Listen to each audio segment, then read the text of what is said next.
রেদাউর রব্বি রেদাউল ওয়ালিদি ওয়া সাখাতুর রব্বি ফি সাখাতুল ওয়ালিদি।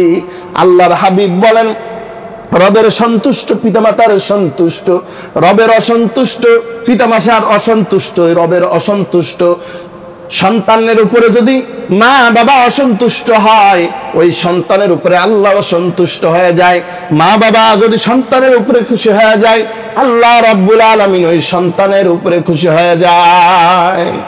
আল্লাহ রাসূল হাদিসের মধ্যে বলছেন, তোমাদের ঘরে এমন দুইটি নিয়ামত আছে, এই নিয়ামত দুইটির যদি তোমরা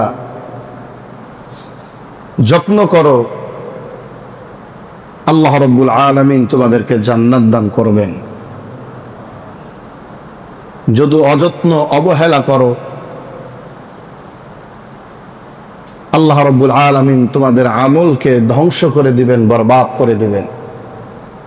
সেই দুইটি নিয়ামত হচ্ছে মা এবং বাবা।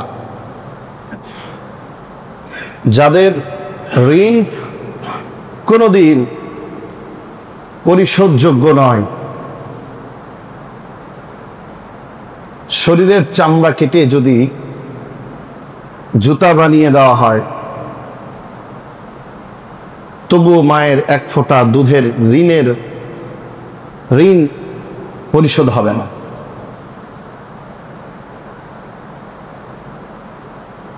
এই জন্য আল্লাহ রাব্বুল আলামিন কুরআনুল কারীমের অসংখ্য জায়গায় পিতা মাতার সঙ্গে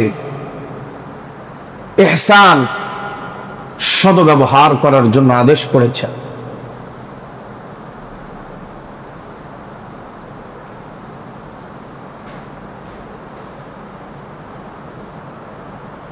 কিসের জন্য?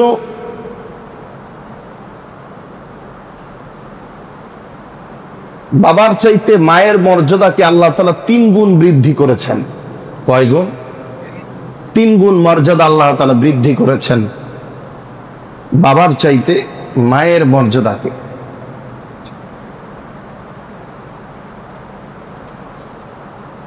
একজন সাহাবী এসে রাসূলুল্লাহর দরবারে জিজ্ঞেস করছেন, ইয়া রাসূলুল্লাহ, আমার ভালো ব্যবহার পাওয়ার সবচাইতে অগ্রাধিকার, অগ্রবর্তী, অগ্রগামী ব্যক্তি কে? হুসনি সাহাবাতি আলাইয়া, আমার সদ্ব্যবহার পাওয়ার জন্য সবচাইতে অধিক নিকটবর্তী ব্যক্তি কে? রাসূল বললেন, উম্মুকা, তোমার মা।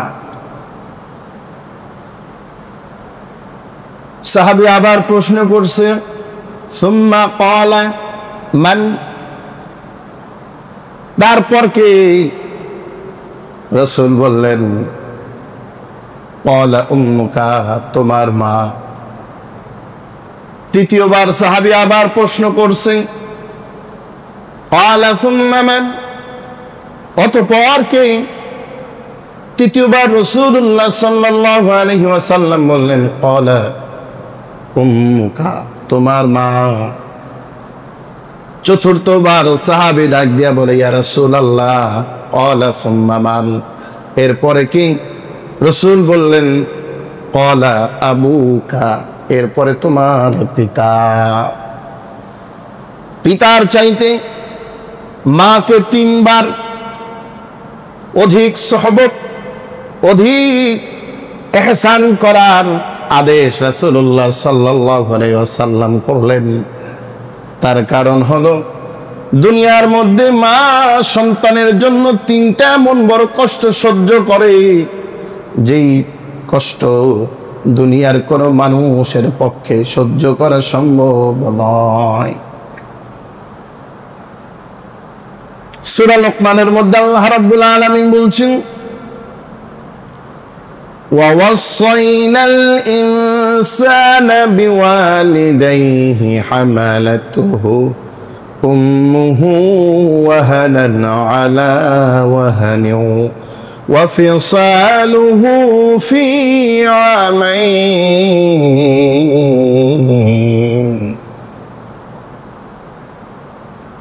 আর আমি আল্লাহ রাব্বুল আলামিন প্রত্যেকটা সন্তানকে আদেশ করছি পিতা মাতার সঙ্গে ইহসান করার জন্য। কারণ তার মা উম্মুহু ওয়াহানান আলা ওয়াহানি, তার মা কষ্টের পরে কষ্ট করে তাকে গর্ভে ধারণ করেছে। আরেক জায়গায় আল্লাহ রাব্বুল আলামিন বললেন ওয়া ওয়াসাইনাল ইনসানা বিওয়ালিদাইহি ইহসানা, আরে সন্তান মা বাবার সঙ্গে ইহসান করো। আরেক জায়গায় আল্লাহ তাআলা বলেন ওয়া ওয়াসাইনাল ইনসানি বিওয়ালিদাইহি হুসনা, এই সন্তান মা বাবার সঙ্গে উত্তম আচরণ করো। কারণ মা হামালাতু উম্মুহু কুরহা ওয়া ওয়াদাআতহু কুরহা ওয়া হামলুহু 30 শাহরা, কারণ মা কষ্টের পর কষ্ট সহ্য করে সন্তানকে গর্ভে ধারণ করেছে। ওয়াফিসালুহু ফি আমাইন, 2 বছর বুকের দুগ্ধ পান করাইয়া সন্তানকে মানুষ করেছে। এই 3টা কষ্ট মা নীরবে সহ্য করার কারণে আল্লাহ রাব্বুল আলামিন মায়ের মর্যাদাকে সবচাইতে বেশি বৃদ্ধি করেছেন। বাবার চাইতে মায়ের মর্যাদাকে আল্লাহ রাব্বুল আলামিন 3 গুণ বৃদ্ধি করে দিয়েছেন। কারণ যেই 3টা কষ্ট মা এককভাবে সহ্য করে, যেই কষ্ট দুনিয়ার কোনো মানুষের পক্ষে ভাগাভাগি করা সম্ভব নয়, দুনিয়ার কোনো মানুষের পক্ষে এই কষ্ট বোঝা সম্ভব নয়। 1 নাম্বার, মা সন্তানকে পেটের মধ্যে ধারণ করে 6 মাস। কয় মাস? 6 মাস।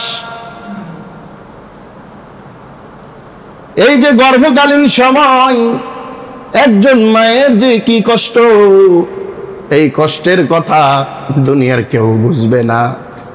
খেতে পারে না, ঘুমাইতে পারে না, বমি বমি ভাব, শরীর দুর্বল হয়ে যায়। কত রাত নির্ঘুম পার করতে হয়, রাতের বেলা ঘুমাইতে পারে না। সন্তানটা পেটের মধ্যে নড়াচড়া করে, লাথি মারে। মায়ের যে কি কষ্ট, দুনিয়ার কাউকে এই কষ্ট মা বলতে পারে না, কেউ এই কষ্ট বোঝার চেষ্টাও করে না। 2 নাম্বার, প্রসবকালীন যন্ত্রণা। সন্তানকে যখন মা দুনিয়ার মধ্যে প্রসব করবে, সন্তানটা যখন গর্ভপাতের সময় হয়ে যায়, ডেলিভারি হওয়ার সময় হয়ে যায়, ওই সময় একজন মা জীবন এবং মৃত্যুর সন্ধিক্ষণে অবস্থান করে। তার জীবন বাঁচতেও পারে, আবার মারাও যাইতে পারে। দুনিয়ার মধ্যে দেখলাম কত মা সন্তানকে জন্ম দেওয়ার সময় মৃত্যুবরণ করে ইন্তেকাল করেছে। ডাক্তার এসে বলেন মায়ের অবস্থা খুব ক্রিটিক্যাল, সন্তান এবং মাকে 2 জনকে একসঙ্গে বাঁচানো যাবে না। হয় মাকে বাঁচাতে হবে, না হয় সন্তানকে বাঁচাইতে হবে। সবাই বলে সন্তানটা মারা যাক, মাকে বাঁচান। মায়ের কানে যখন খবর চলে গেছে, মা ডাক দিয়ে বলে ডাক্তার আমার জীবন যায় চলে যাক, কোনো কষ্ট নাই, আফসোস নাই, কিন্তু আমার অনাগত সন্তান যেন মারা না যায়। আমার জীবনের বিনিময় হলেও আমার সন্তানটাকে দুনিয়ার আলো বাতাস দেখাতে চাই। ঠিক কিনা? এই যে ত্যাগ, এই যে কষ্ট দুনিয়ার কেউ বুঝবে না।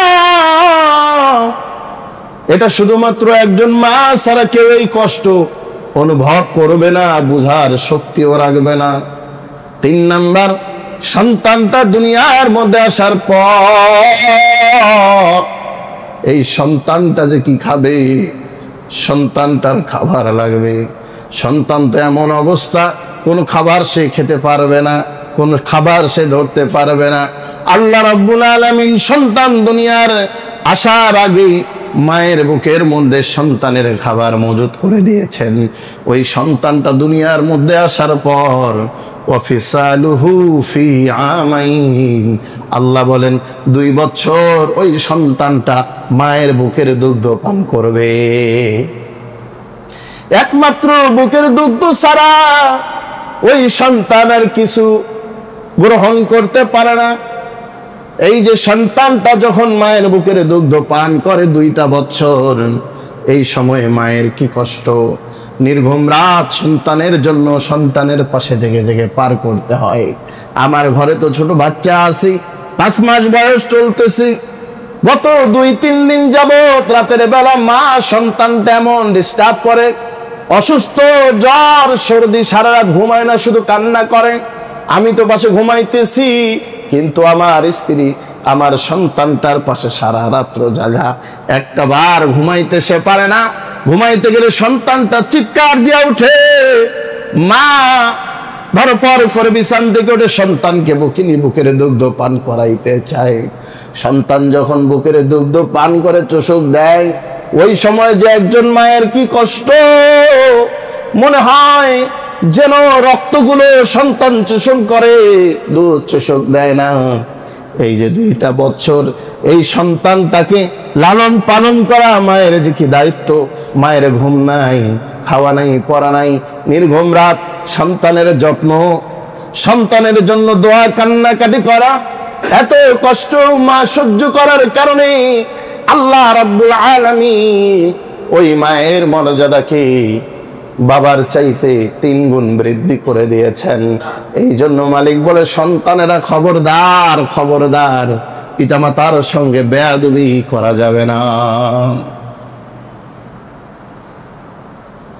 ইহসান, ইহসান শব্দের অর্থ হচ্ছে দয়া।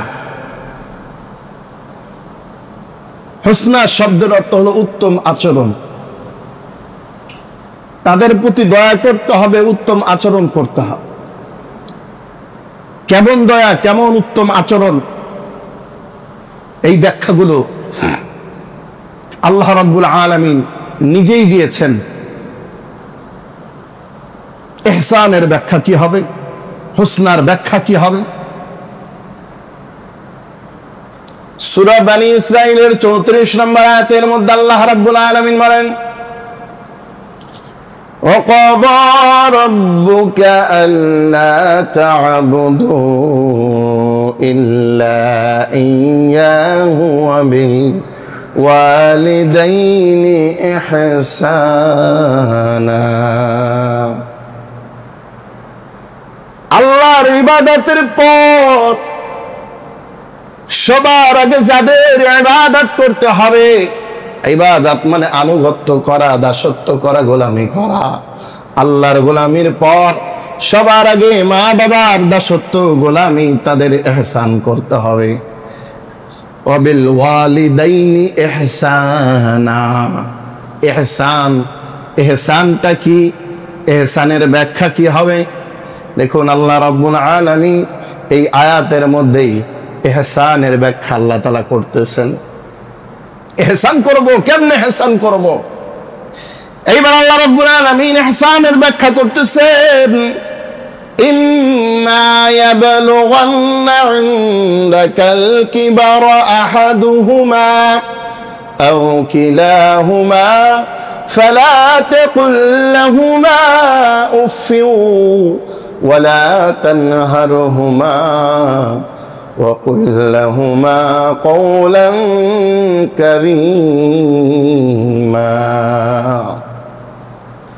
ইহসানের ব্যাখ্যা হলো, রে সন্তান, ইম্মা ইয়াবলুগান্না ইনদাকাল কিবারা আহাদুহুমা আও কিলাহুমা, যখন তোমার মা বাবা বৃদ্ধ হয়ে যায়, যখন তোমার মা বাবা বার্ধক্য উপনীত হয়ে যায়, মা বাবা যখন দুর্বল হয়ে যায়, সন্তান তুমি এখন সবল, দীর্ঘদিন মা বাবা তোমাকে কষ্ট করে লালন পালন করে পড়াশোনা শিখাইয়া বড় অফিসার বানালো, বড় যোগ্যতা সম্পন্ন বানালো, বড় টাকাওয়ালা সম্পদওয়ালা বাবা মায়ের ত্যাগের বিনিময়ে সন্তান তুমি সমাজের মধ্যে প্রতিষ্ঠিত হয়ে গেছো। এখন তোমার মা বাবা তোমাকে প্রতিষ্ঠিত করতে গিয়ে তাদের গোটা যৌবন তোমার পিছনে ব্যয় করেছে। প্রখর রোদের মধ্যে, বাবা রোদ বৃষ্টি ঝড়ের মধ্যে, জমিতে কৃষি কাজের মধ্যে, রাস্তাঘাটে পরিশ্রম করে মাথার ঘাম পায়ে ফেলে সন্তান তোমার ভবিষ্যতের জন্য পরিশ্রম করেছে। শরীরের ঘাম পানি করে ফেলেছে, রক্তগুলোকে পানি করে ফেলেছে। নিজের ইচ্ছা, নিজের স্বাদ সব কিছু সন্তান তোমার ভবিষ্যতের কথা চিন্তা করে কোরবানি করে দিয়েছে। তাদের ত্যাগের বিনিময়ে আজকে সন্তান তুমি অনেক বড় হয়েছো, প্রতিষ্ঠিত হয়েছো। সমাজের মধ্যে তোমার অনেক নাম ঢাক হয়েছে, অনেক মর্যাদাবান লোকে তোমাকে সম্মান করে, তোমাকে ইজ্জত করে। একমাত্র এই বাবা মায়ের ত্যাগের বিনিময়ে আজকে তোমাকে বড় করতে গিয়ে তোমার মা বাবা দুর্বল হয়ে গেছে, বৃদ্ধ হয়ে গেছে। এখন আর পরিশ্রম করার মতন তাদের শক্তি নাই, সামর্থ্য নাই।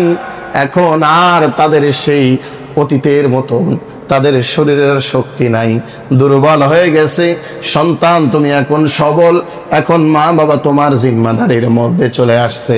ইম্মা ইয়াবলুগান্না ইনদাকাল কিবরা আহাদুহুমা আও কিলাহুমা, এখন তোমার মা বাবা দুইজন অথবা একজন তোমার দায়িত্বে চলে আসছে। আরে সন্তান, ফালা তাকুল লাহুমা উফিউ, খবরদার খবরদার, তাদের ব্যবহারে তুমি ওহ শব্দটিও ব্যবহার করো না। তাদের ব্যবহারে তোমার জবান দিয়ে তুমি ওহ শব্দটিও বাহির করো না। অর্থাৎ তাদের কোনো ব্যবহারে তুমি বিরক্ত বোধ করো না। বাবা মায়ের ব্যবহারে সন্তান তুমি ওহ শব্দটি তোমার জবান দিয়ে তুমি বের করো না। আল্লাহ তাআলা এই কথা বললেন না যে তোমার ব্যবহারে যেন তোমার মা বাবা উ শব্দ ব্যবহার না করে, বরঞ্চ বাবা মায়ের জায়গায় সন্তান তোমাকে আল্লাহ তাআলা দাঁড় করাই দিলেন। কেমন?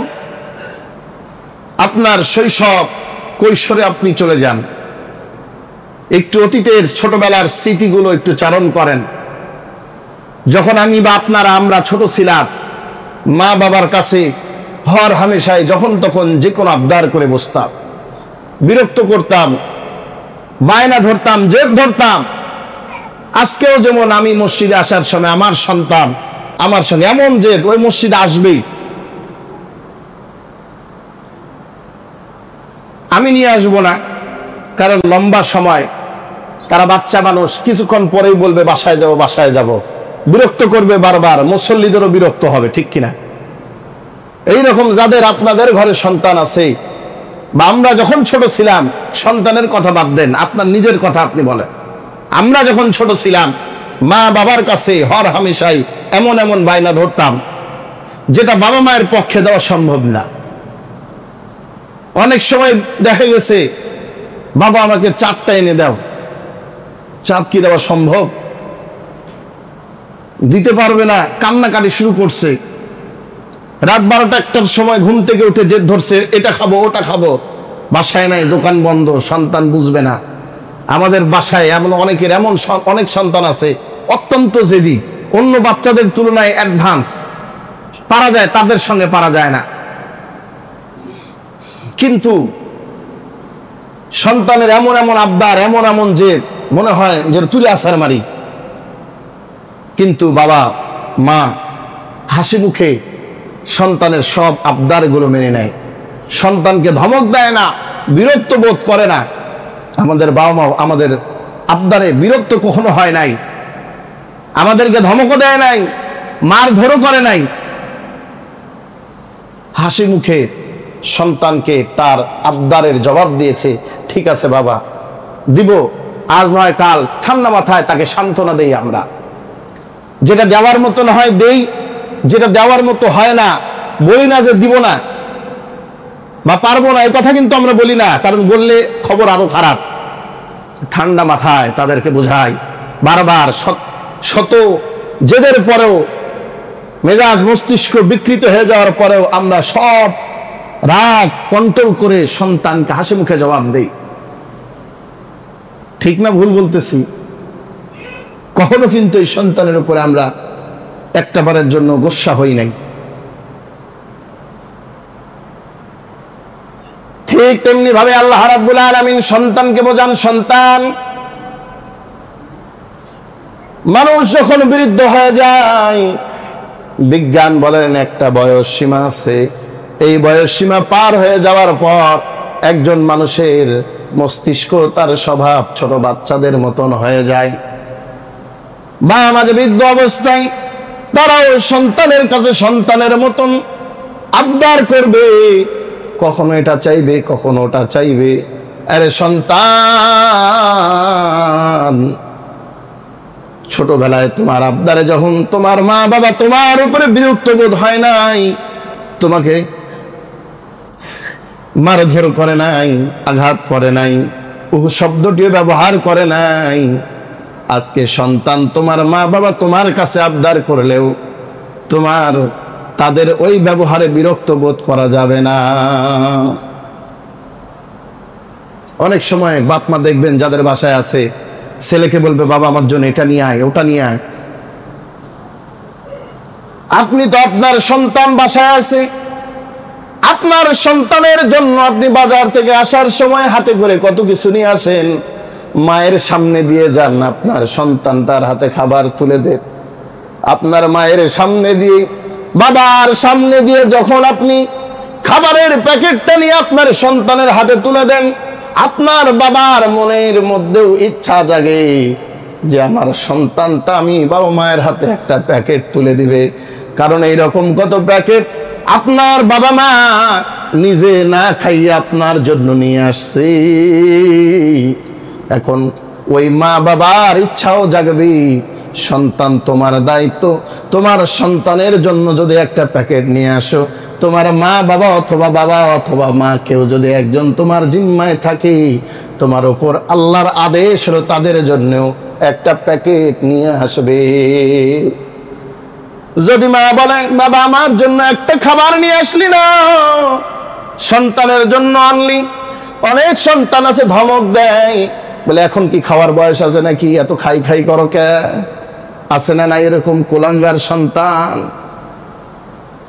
আল্লাহ রাব্বুল আলামিন বলেন খবরদার, ওয়ালা তানহারহুমা, খবরদার তাদেরকে ধমক দিয়ে কথা বলবে না।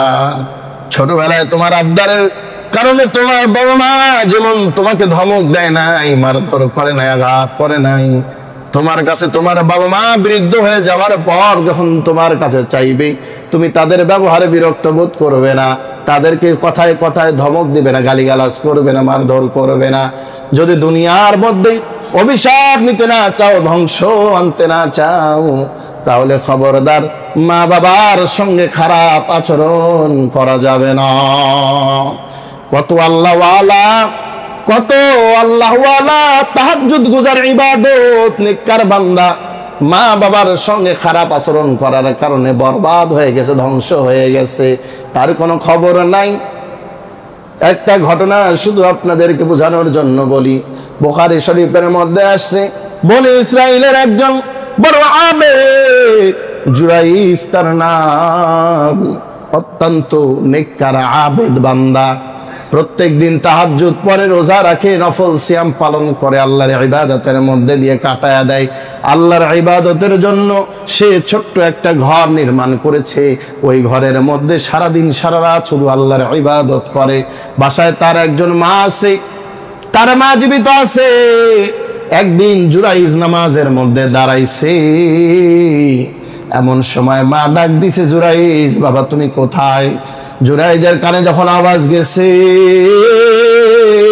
জুরাইজ চিন্তা করে মা ডাক দিয়েছে, এদিকে মায়ের আওয়াজ আর একদিকে আমার আল্লাহর ইবাদত, আমি কার কথার গুরুত্ব দেব? না না না, যেই মালিক আমাকে সৃষ্টি করেছেন ওই মালিকের ইবাদত ছাড়া যাবে না। মায়ের কথার মূল্য রাখে নাই, নামাজের মধ্যেই দাঁড়ায় গেছে। দ্বিতীয় দিন মা তাকে আবার ডাকছে, আবার সে চিন্তা করছে মায়ের ডাক না রবের ডাক, কার ডাককে প্রাধান্য দিবে? মায়ের ডাককে উপেক্ষা করে রবের ডাকে সাড়া দিয়ে নামাজের মধ্যে দাঁড়ায় গেছে। তৃতীয় দিন মা আবার ডাক দিছে। মায়ের ডাক শোনার পর জুরাইজ আবার চিন্তা করছে, মায়ের ডাকে সাড়া দিব নাকি নামাজের মধ্যেই থাকবো? রবের সন্তুষ্টি আগে নাকি মায়ের সন্তুষ্টি আগে? রবকে খুশি করা আমার দায়িত্ব, মায়ের ডাক পরে শুনলেও চলবে। নামাজের মধ্যেই রয়ে গেছে। মা কষ্ট পেয়ে গেছে, ডাক শুনে নাই। মা অন্তরে ব্যথা পেয়েছে, মা বিরক্ত হয়ে গেছে। সন্তানকে অভিশাপ দিল মা, আয় মালিক, আমার জুরাইজ আমার ডাকে সাড়া দেয় নাই, আমি তার জন্য বদদুয়া করতেছি, মৃত্যুর আগে যেন কোনো জেনা ব্যভিচারী নারীর মুখ না দেখে যেন তার মৃত্যু না হয়। সে যেন মরণের আগে ব্যভিচারী মহিলার সঙ্গে যেন তার সাক্ষাৎ হয়ে যায়। আল্লাহর দরবারে মায়ের দোয়া কবুল হয়ে গেছে। মা বাবা এমন সম্পদ, সন্তানের জন্য যদি মা বাবা কোনো দোয়া করে, সেটা ভালো দোয়া হোক আর খারাপ দোয়া হোক, কারেন্টের মতো রবের দরবারে কবুল হয়ে যায়। এই দোয়ার আল্লাহর মাঝে কোনো পর্দা থাকে না। রবের দরবারে আল্লাহর দোয়া, রবের দরবারে মায়ের দোয়া কবুল হয়ে গেছে। জুরাইজ যেই ঘরের মধ্যে ইবাদত করে, ওই ঘরের পাশে একজন ব্যভিচারিণী মহিলা ছিল। ওই ব্যভিচারী মহিলা জুরাইজকে বারবার জেনার প্রস্তাব দেয়, জেনার প্রস্তাব দেয়, কিন্তু জুরাইজ তার প্রস্তাব রাজি হয় না। বারবার যখন প্রস্তাব দেওয়ার পর জুরাইজ তার প্রস্তাবকে প্রত্যাখ্যান করে দিয়েছে। ওই ব্যভিচারী মহিলার রাগ হয়ে গেছে। সে তখন জুরাইজকে শায়েস্তা করার জন্য ওই জুরাইজের পাশে একজন রাখাল ছিল, ওই রাখালের সঙ্গে ব্যভিচার করছে, জেনা করছে। এরপরে রাখালের সন্তান, অবৈধ সন্তান তার পেটের মধ্যে। সমাজের মানুষ যখন তারা জিজ্ঞাসা করছে, ওই বাচ্চাটা প্রসব হওয়ার পর, এই মার বলো, এই যে তোমার সন্তান, এই সন্তানের বাবাকে তাড়াতাড়ি বল। এইবার ওই ব্যভিচারী মহিলা জুরাইজকে শায়েস্তা করার জন্য এলাকার মানুষকে এই কথা বলে দিল, এই সন্তানের পিতা হলো ওই আবেদ জুরাইজ। নাউজুবিল্লাহ বলেন। লোকজন শোনার সঙ্গে সঙ্গে বড় ক্ষিপ্ত হয়ে গেছে। জুরাইজের ইবাদত খানার মধ্যে ঢুকে জুরাইজকে টান দিয়ে বের করে নিয়ে আসছে। আনার পর বলে, এ জুরাইজ, তুমি এত বড় আল্লাহর আবেদ, তুমি এত বড় ইবাদত গুজার, তোমার মতন ইবাদত নেককার বান্দা সমাজের মধ্যে একটাও নাই, কিন্তু তুমি ভিতরে ভিতরে জেনা করো, ব্যভিচার করো, এটা তো আমরা জানতাম না। এই সন্তানের পিতা নাকি তুমি? জুরাইজ বলে, না না না, আমি এই সন্তানের পিতা না। কিন্তু এই ব্যভিচারী মহিলা বলে, হ্যাঁ, এটা ওই সন্তানের পিতা। এলাকার লোকজন রাগান্বিত হইয়া জুরাইজকে মারধর করে তার ইবাদত খানা ভাঙ্গে ফেলেছে, তার উপর অত্যাচার মারধর শুরু করে দিয়েছে। জুরাইজ ডাক দিয়া বলেন, ও আমার কওমের মানুষ, তোমরা আমাকে একটু সময় দাও, আমাকে একটু একা থাকতে দাও, আমি এর সঠিক ফয়সালা করে দিতেছি। জুরাইজ রবের সম্মুখে নামাজের মধ্যে দাঁড়ায় গেছে। 2 রাকাত নামাজ পড়িয়া ওই শিশু বাচ্চার কাছে এসে তার পেটের মধ্যে একটা খোসা দিয়ে বলতেছে, এই বাচ্চা বলো, তোমার বাবা কে? সঙ্গে সঙ্গে ওই শিশু বাচ্চার জবানটা খুলে গেছে। ডাক দিয়া বলে, আমার বাবা আপনি না, আমার বাবা অমুক রাখাল। সব মানুষ দেখার সঙ্গে সঙ্গে তাদের ভুল বুঝতে পেরেছে। সঙ্গে সঙ্গে তারা জুরাইজের কাছে মাপ চেয়ে তার ঘরটাকে আবার পুনরায় নির্মাণ করে দেয়। আরে আল্লাহর গোলাম, আমার যুবক সন্তানেরা, যুবক ভাইয়ারা, বাড়িতে যাদের মা আছে, বাবা আছে, খবরদার খবরদার, মা বাবার সঙ্গে খারাপ আচরণ করিও না। দেখো আল্লাহর কত বড় আবেদ, শুধু মা বাবার, শুধু মায়ের কথা অমান্য করার কারণে আল্লাহ রাব্বুল আলামিন মায়ের বদদোয়ার কারণে তার 100 বছরের ইবাদতকে ধ্বংস করে দিয়েছেন। মায়ের বদদোয়ার কারণে সঙ্গে সঙ্গে মায়ের দোয়া আল্লাহ কবুল করে তাকে বিপদের মধ্যে ফেলে দিয়েছেন। আজকে আমরা মা বাবার সঙ্গে কত খারাপ আচরণ করি, মা বাবাকে আমরা গুরুত্ব দেই না, মা বাবার চাইতে আমরা আমাদের অন্যান্য মানুষগুলোকে বেশি প্রাধান্য দেয়। অনেক সন্তান আছে মায়ের চাইতে বউকে বেশি প্রাধান্য দেয়, মায়ের চাইতে বন্ধুকে বেশি প্রাধান্য দেয়, মা বাবার চাইতে শ্বশুর বাড়ির লোকদেরকে বেশি প্রাধান্য দেয়। আছে না নাই? খবরদার খবরদার, মায়ের চাইতে দুনিয়ার আর কাউকে বেশি প্রাধান্য দেওয়া যাবে না, বেশি প্রাধান্য দেওয়া যাবে না। হযরত আলকামা রাদিয়াল্লাহু তাআলা আনহু মায়ের চাইতে বউকে প্রাধান্য দেওয়ার কারণে মৃত্যুর সময় জবানে কালেমা নসিব হয় না। বাইহাকী শুআবুল ঈমান বিভিন্ন হাদিস গ্রন্থের মধ্যে ঘটনাটি বর্ণনা, তাফসীর ইবনে কাসিরের মধ্যে আয়াতের ব্যাখ্যা ইমাম ইবনে কাসির বলেন, হযরত আলকামা রাদিয়াল্লাহু তাআলা আনহু নবীর একজন সাহাবী, বড় আবেদ, তাহাজ্জুদ গুজার, বড় নেককার। কিন্তু মৃত্যুর সময় হয়েছে, সাহাবারা দলে দলে তার কাছে গিয়ে কালেমা তালকিন করান, কিন্তু তার জবানে কালেমা আসে না। পয়গম্বরের কাছে আলকামার স্ত্রী গিয়ে খবর দিল, ওগো রাসূলুল্লাহ, আপনার সাহাবী আলকামার জবানে কালেমা আসতেছে না। রাসূলুল্লাহ সাল্লাল্লাহু আলাইহি ওয়াসাল্লাম নিজে আসলেন, আসার পরে বলেন, আলকামা কালেমা পড়। কিন্তু আলকামার জিহ্বা বারবার পিছলা যায়, কালেমা নসিব হয় না। নবী আমার সাহাবাদেরকে বললেন, খোঁজ নিয়ে দেখো এর কাছের মানুষকে কে আছে, বাবা কই? বলে বাবা নাই, মারা গেছে। মা কোথায়? বলে আছে।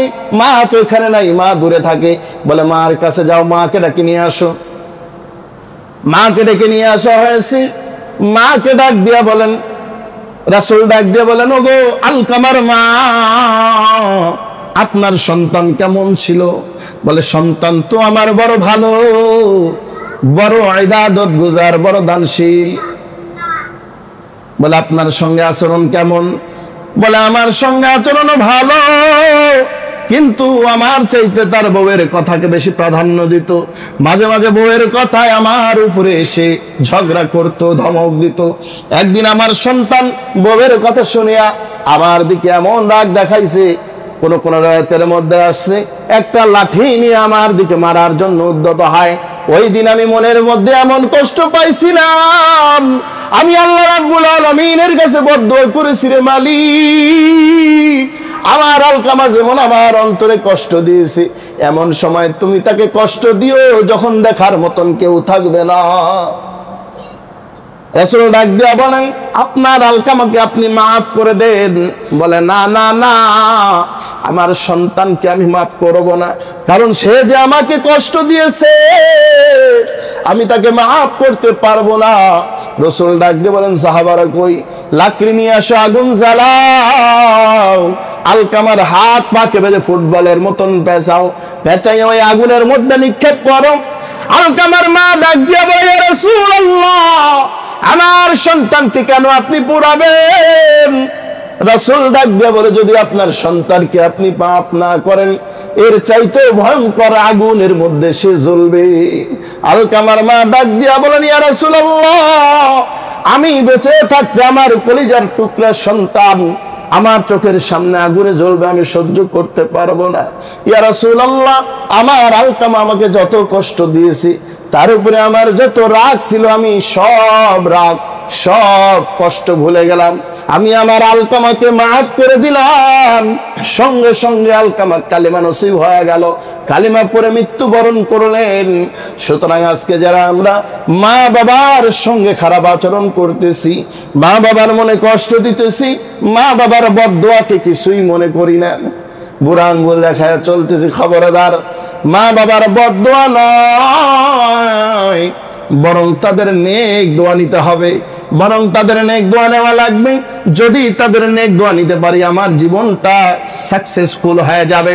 আজকে সমাজের মধ্যে যত অবহেলিত সন্তান আছে, খোঁজ নিয়ে দেখেন, কোনো না কোনো ভাবে তারা মা বাবার সঙ্গে খারাপ আচরণ করার কারণে, মা বাবার বদদোয়া নেওয়ার কারণে, সন্তান মা বাবার সঙ্গে যদি খারাপ আচরণ করো, জীবনে কোনো কিছু হাসিল করতে পারবে না, সমাজে প্রতিষ্ঠিত হতে পারবে না, সমাজে কোনোদিন মাথা উঁচু করে দাঁড়াতে পারবে না, কারণ মা বাবার বদদোয়া কোনোদিন আল্লাহর দরবারে ফেরত যায় না। রিদাউর রব্বি রিদাউল ওয়ালিদি ওয়া সাখাতুর রব্বি ফি সাখাতুল ওয়ালিদি।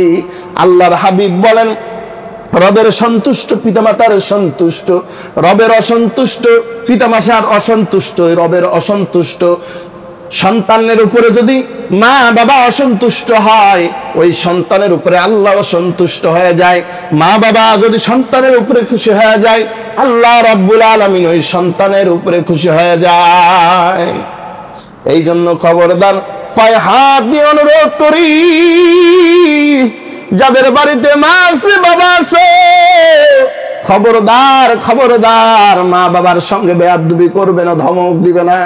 ওয়ালা তানহারহুমা ওয়া কুল লাহুমা কওলান কারীমা। আল্লাহ বলেন সর্বদা তাদের সঙ্গে সম্মানজনক কথা বলবে, বেয়াদবিজনক কোনো কথা বলা যাবে না, সব বরবাদ হয়ে যাবে। বিনয়ের সঙ্গে নতজানু ভাবে একজন চাকর তার অফিসারের সামনে যেমন বিনয়ের সঙ্গে থাকে, সন্তান তার মা বাবার কাছে এরকম বিনয়ের সঙ্গে থাকবে, সম্মানের সঙ্গে আদবের সঙ্গে কথা বলতে হবে।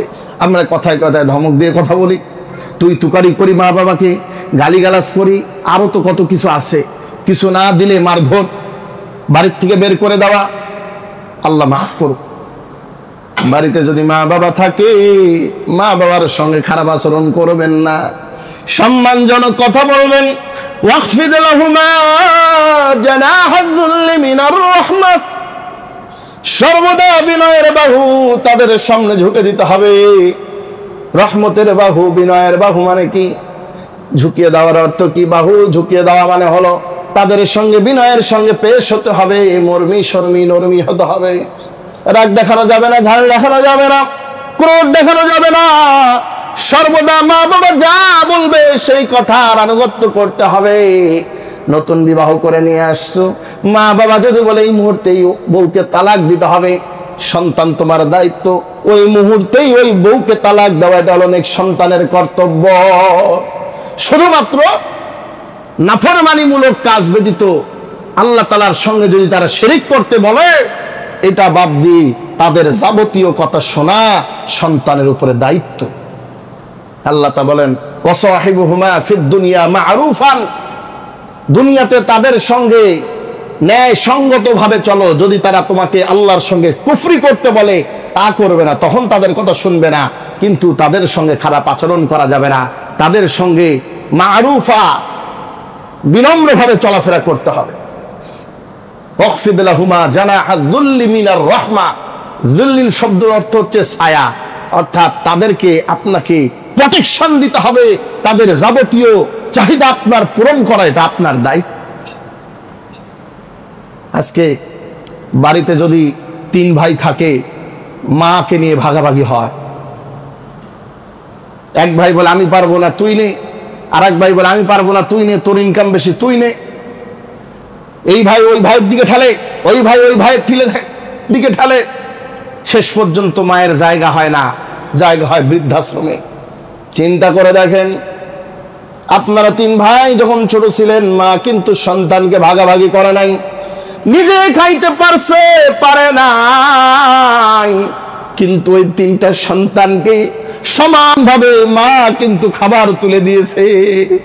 আল্লাহ রাসূলের দরবারে আয়েশা রাদিয়াল্লাহু তাআলা আনহার কাছে একজন মহিলা আসলেন, 2টা সন্তান নিয়ে আসলেন, খাবার চাইলেন। আয়েশা রাদিয়াল্লাহু তাআলা আনহা 3টা খেজুর ওই মহিলাকে দিলেন। আয়েশা রাদিয়াল্লাহু তাআলা আনহা লক্ষ্য করে দেখলেন ওই মহিলা 2টা খেজুর তার 2টা মেয়ের হাতে তুলে দিলেন, আর যে একটা খেজুর, এই খেজুরটাকে 2 ভাগ করে 2 সন্তানের মুখে তুলে দিলেন, নিজে কিছু খাইলেন না। আল্লাহ রাসূল বলেন, এই আয়েশা লক্ষ্য করে দেখো, এই যে মহিলা 2টা সন্তানকে যেইভাবে লালন পালন করলো, এই মা যদি দুনিয়ার মধ্যে কোনো জান্নাতি নারী দেখতে চাও, এই মাকে দেখো এইভাবে যে তার সন্তানদেরকে লালন করবে, ওই মা কিয়ামতের দিন জান্নাতি। সুবহানাল্লাহ। নিজে না খাইয়া মা সন্তানদের মুখে খাবার তুলে দেয়। আর আজকে আমরা ওই মা বাবাকে নিয়ে ভাগাভাগি করি, ভাত দিতে চাই না। এর চাইতে কপাল পোড়া সন্তান দুনিয়ার মধ্যে আর একটাও নাই যে তার মা বাবাকে ভাগ করতে চায়। কেউ নেবে না, আমি আমার মাকে দেখবো, আমি আমার মাকে নেব, কারো কাছে থাকার দরকার নাই, আমার কাছে আমার মা থাকবে, আমার বাবা আমার কাছে থাকবে। এটা হলো নেক সন্তান। ওই সন্তান দুনিয়াতেও জান্নাতি, আখিরাতেও জান্নাতি। আর যারা মাকে ভাগাভাগি করবে, এই সন্তানরা ওই যে ভাগাভাগি করতে গিয়ে যে মা কষ্ট পাবে, 10 দিন করে ঠেলে এক এক ভাইয়ের দিকে। আফসোস, সময় আছে এখনো যাদের বাড়িতে মা আছে, বাবা আছে, মা বাবার নেক দোয়া নেওয়ার চেষ্টা করেন। আর যাদের মা বাবা মারা গেছে, নেক সন্তানের কর্তব্য হলো 5টা। কয়টা? 5টা কর্তব্য।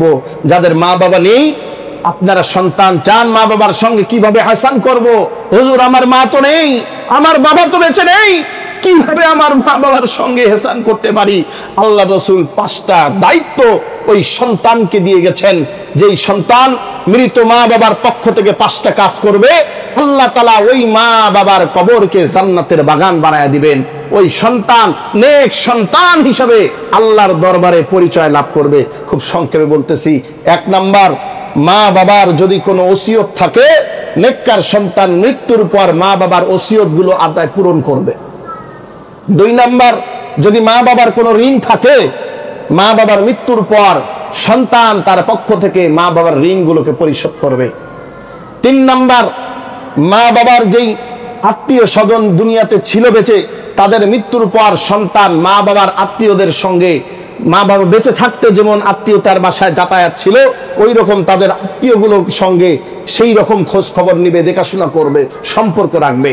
4 নাম্বার, বাবা মায়ের যেই সকল বন্ধুগুলো বেঁচে থাকতে বাসায় আসতেন, খোঁজ খবর নিতেন, মা বাবার মৃত্যুর পর সন্তান মা বাবার ওই বন্ধুগুলোকে, তারা যেহেতু মা বাবা নাই, ওই বন্ধুগুলো তাদের মা বাবার মতো, তাদের দেখাশোনা করবে। মা বাবা বেঁচে থাকতে যেমন বন্ধুদের সঙ্গে বাসায় দাওয়াত দিতেন, আসতেন, সন্তান ঠিক মা বাবার পক্ষ থেকে এই দায়িত্বগুলো পালন করবে।